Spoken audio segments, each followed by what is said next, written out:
가끔 저는 저 자신에게 한번 이런 질문을 해보게 됩니다. 나는 누구인가? 이런 질문입니다. 무엇을 가지고 저를 말할 수 있는가? 우리가 보통 외모 아니면 가지고 있는 능력, 소유, 또 현재의 어떤 직책 이런 것들을 가지고 내가 누구인지 그렇게 생각해 볼 수가 있는데, 이런 여러 가지로 평가할 수 있고 또 자기 자신에 대해서 말할 수 있지만, 가장 궁극적인 본질적인 것이 무엇인가 라고 할 때 가장 중요한 것은 바로 저는 이 마음이 아닐까 그렇게 생각합니다. 마음이 바로 그 사람을 말하는 것이다, 이렇게 말할 수가 있는데, 이 성경은 이 마음의 중요성에 대해서 말씀합니다. 대표적으로 잠언서 23장 7절에 보면 대저 그 마음의 생각이 어떠하면 그 위인도 그러한지.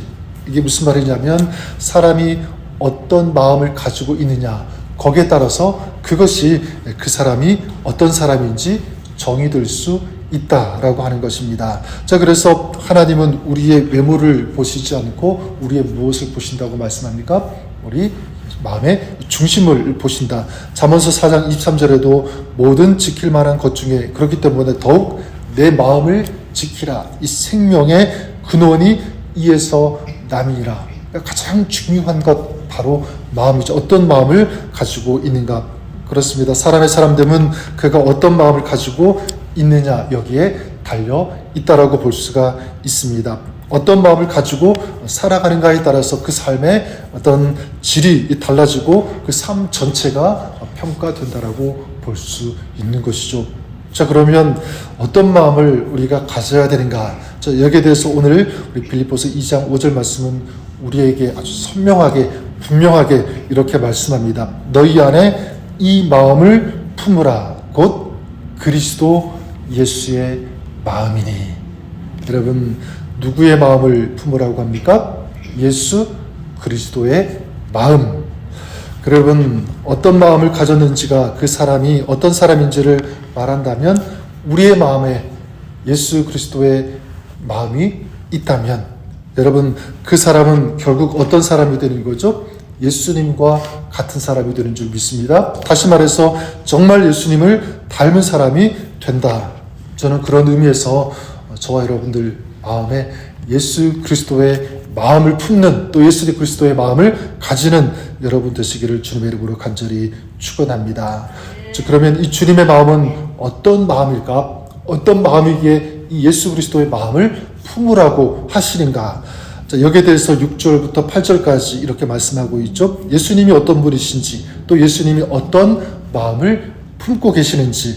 자, 그는 근본 하나님의 본체시나 하나님과 동등됨을 취할 것으로 여기지 아니하시고 오히려 자기를 비워 종의 형체를 가지사 사람들과 같이 되셨고 사람의 모양으로 나타나사 자기를 낮추시고 죽기까지 복종하셨으니 곧 십자가에 죽으심이라. 예수 그리스도 우리 주님의 마음은 어떻습니까? 이 6절부터 8절까지를 한마디로, 한 단어로 압축한다면 바로 저는 겸손함이라고 말씀드릴 수 있을 것 같아요. 겸손.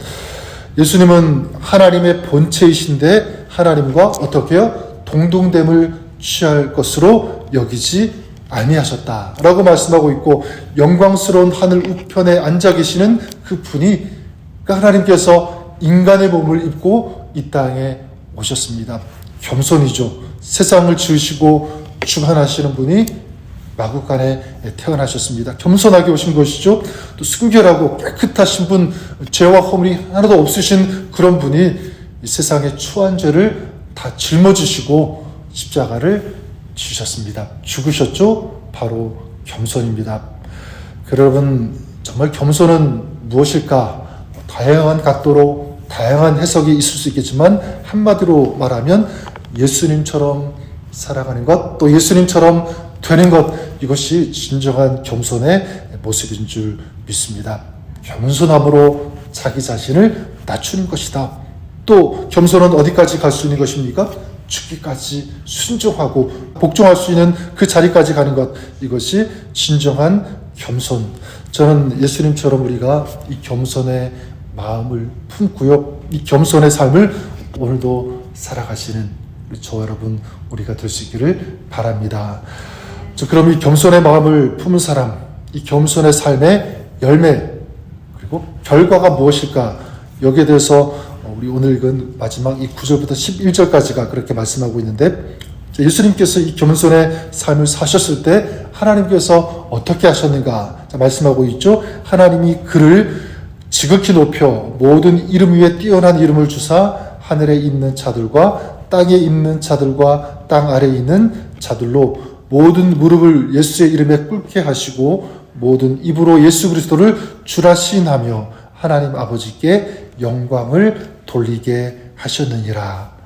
하나님께서 겸손의 삶을 사신 예수님을 어떻게 하셨습니까? 한마디로 지극히 높여 주셨습니다. 모든 이름 위에 뛰어난 이름이 되게 하셨다라는 것입니다. 자, 그렇다면 우리가 예수님처럼 겸손하게 살면, 그런 겸손의 마음을 가지고 살아간다면 하나님은 우리를 어떻게 하십니까? 저는 마찬가지 우리를 존귀히 여겨주시고 또 높여주실 것을 믿습니다. 그래서 잠언서 18장 12절에 보면 말씀하고 있죠. 사람의 마음에 교만은 멸망의 순봉이지만 겸손은 존귀의 앞자리니라. 누가 우리를 존귀하게 여겨주시냐면 하나님께서 우리를 존귀하게 여겨주시는 줄 믿습니다. 잠언서 29장 23절에도 비슷한 말씀이 있죠. 사람이 교만하면 낮아지게 되겠고 마음이 겸손하면 영예를 얻으리라. 누가 영예를 얻게 해주시는 거죠? 하나님께서 우리를 높여주시고 세워주시고 이 영예를 얻게 해주시는 줄 믿습니다.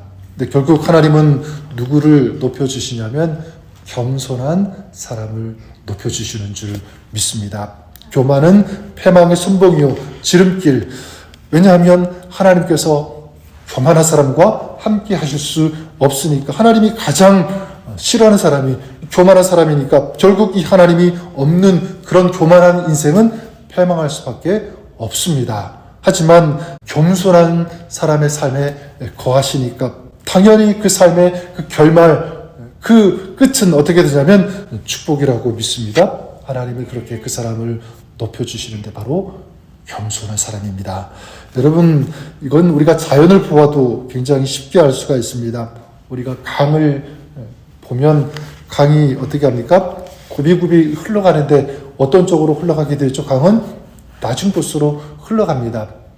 강이 그렇게 흘러가면 이상한 것은 무엇이냐면 이 강이 흘러갈 때 물이 닿는 곳, 물이 흐르는 그곳마다 어떤 역사가 있냐면 생명의 역사가 있죠.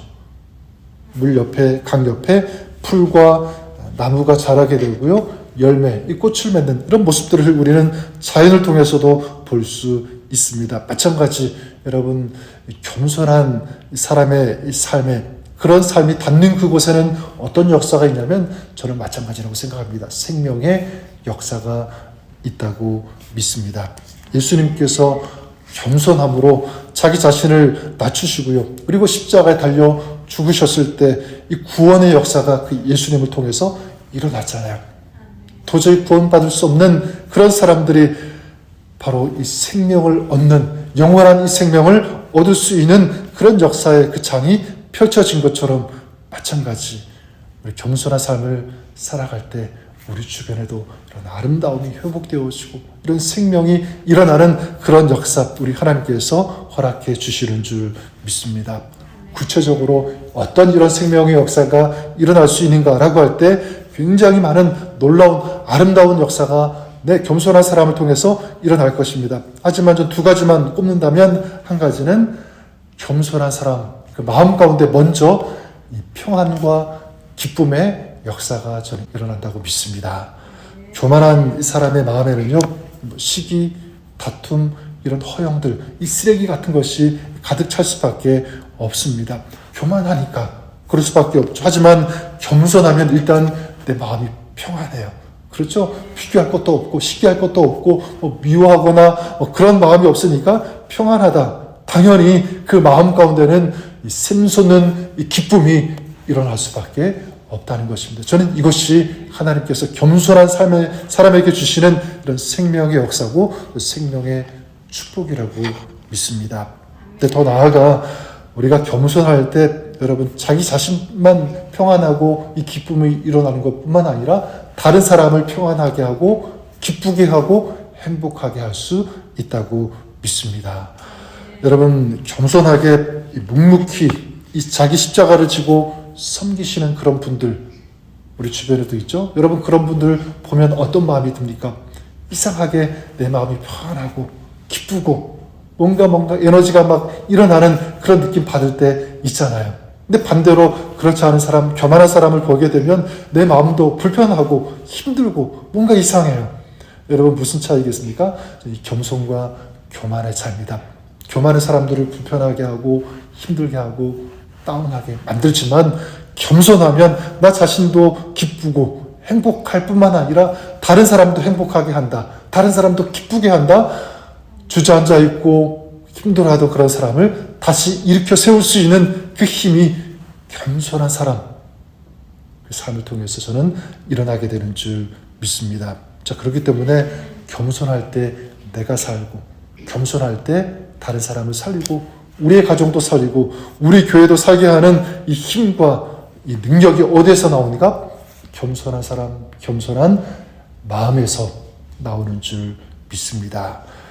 저는 말씀을 정리하면서 정말 여러분들을 축복하고 싶은 것은 여러분의 마음이 주님의 마음 그리고 겸손한 이 마음이시기를 주님의 이름으로 간절히 축원합니다. 그래서 오늘도 여러분이 기도할 때 하나님 겸손한 이 마음 우리 주님의 마음이 나의 마음 되게 하여 주옵소서. 이 마음을 가지고 오늘 살아가게 해주시고 내가 행복하게 하시고 더 나아가 다른 사람 우리 주변을 밝히는 환하게 하는 기쁘게 하는 또 행복을 심어줄 수 있는 그런 아름다운 믿음의 삶 축복의 삶 살아가는 저희들 되게 하옵소서. 이 마음과 이 기도를 드리면서 오늘도 이런 겸손한 마음의 주인공으로 그런 삶을 살아가시는 오늘 하루 여러분의 삶이 될 수 있기를 우리 주님의 이름으로 간절히 축원합니다.